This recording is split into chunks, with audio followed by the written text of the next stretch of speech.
All right, now meet a governor who's doing just that and a lot more. Henry McMaster, the Republican South Carolina governor. Governor, always good to see you. So you are doing whatever is necessary to help Governor Abbott, but this could be the making of a constitutional crisis here. What do you make of it? Yeah, it already is, because the president's not enforcing the laws he's required to do by the Constitution. So Texas, Greg Abbott, Dan Patrick, they're having to step in, and I think that Lieutenant Governor Patrick estimated that by the end of the year, going at the present rate, there'll be something like 10 or 11 illegals that have come in. I don't know if that includes the ones we don't know about that got away enough, but that's bigger than most states. So this South Carolina has 5.3 something million people, and you're talking about 10 or 11,000 illegals. We don't know who they are, what's on their mind, where they came from, anything. They're just totally abandoning the immigration law that is designed to not let this kind of thing happen. So we're in deep trouble. You know, Governor, I understand exactly where you're coming from, where your passion is coming from, as well as all these other governors, including Governor Abbott himself. But the Supreme Court was the one that ruled that wire mesh, all of that stuff has to come down, and that someone's got to go in there and take it down. How do you feel about that, that this was a Supreme Court ruling? That's not what they said. What they said, I just read the opinion again, what they said was that the agents, the federal agents, could cut the wire, could destroy the wire to go through as necessary. But it did not say that Texas had to take it down. In fact, Texas can keep on putting it up, which is, I presume, exactly what they're going to do. And after the Border Patrol wants to cut something to go through to save somebody, they can do that. But if you read that opinion, you see that the Biden administration is saying they want to go in and help people and save people and that sort of thing. But according to the facts as found by the lower court, the Border Patrol is going in, cutting out big hunks of the wire, throwing down rope ladders or ropes and pulling people, assisting people to come in and not checking them. They're just sending them down the road to hope that they find a place to land somewhere. That's not any kind of Border Patrol, and that kind of thing can destroy this country. But what if agents do come in, Governor, and start cutting that razor wire down, as you said, and focused on just that, which was the real message of the Supreme Court, to your point? If they come in, I'm wondering how Governor Abbott should respond. Good. Patch it back up as soon as they leave. They don't say they can cut it down and keep it down forever. They can just cut it down if they need to.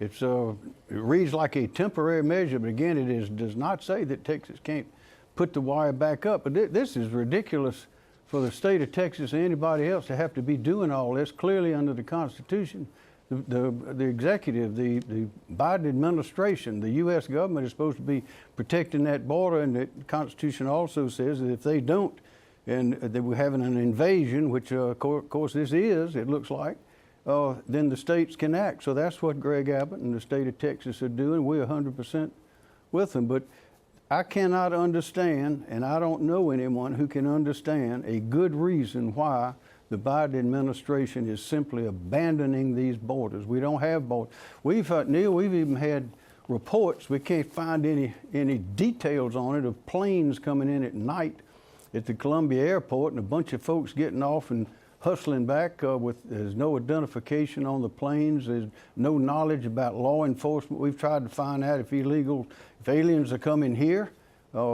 We can't find out. Nobody will tell us. The administration won't tell us. Or you're talking about migrants who are making their way through planes into Columbia, South Carolina. We've heard much the same. That's correct. Governor, meanwhile, the president says he is all for this largely Senate measure that does seem to have some bipartisan support, doesn't seem to be going anywhere in the House, that would fix the asylum laws, deal with some of the parole loopholes that you and others have talked about.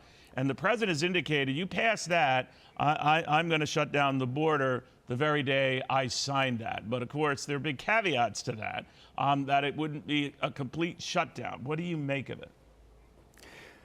I think that's a delay. I don't know. I would take what this administration says with a grain of salt. Just like they've been saying the border is secure. I've been there myself.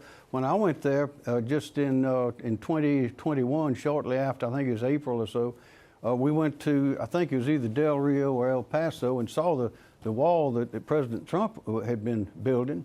And there it was a glorious thing. And then where it discontinued, there was a little fence But along there are all kind of tractors and steel beams, and must have been millions of dollars worth of equipment that had been sitting there since President Biden shut it all down his first day. We saw 4 or 5 people jumping the fence down the way and scattering away, and they were picked up by Border Patrol. But now, Neil, these things we're seeing on television, it is hard to believe that the President of the United States is allowing all these people from all over the world to just come in. And of course, they processing them or trying to. A lot of them are getting away. Those people aren't going to show back up for a hearing. We don't have a border, and I think the repercussions of this are going to be very serious. Sir, you mentioned President Trump. You were endorsing him for president. He's your pick to be the party's nominee. He's leading by a country mile in some of these polls I've seen in your state. Is this Nikki Haley's last stand?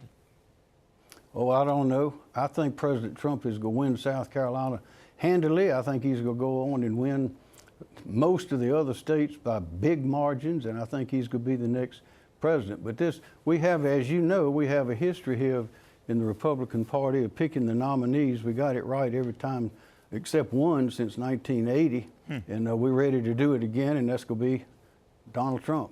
If Nikki Haley loses by the margin she could in a few weeks, should she drop out? I'm not going to give advice to any candidate except for President Trump, and that is, please run hard. We're proud of you, and we want you to pick up where you left off, and we're looking for a very bright future for the whole country. Got it. Sir, always good chatting with you. Thank you very much. Governor Henry McMaster on a lot of developments happening all concurrently. Hi, everyone. I'm Brian Kilmeade. I want you to do me a favor. I want you to click to subscribe to the Fox News YouTube page. This is the only way that I know for sure that you're not going to miss any great commentary, any great news bites, any great interviews coming your way on Fox. You can get it all here on YouTube. So subscribe right now.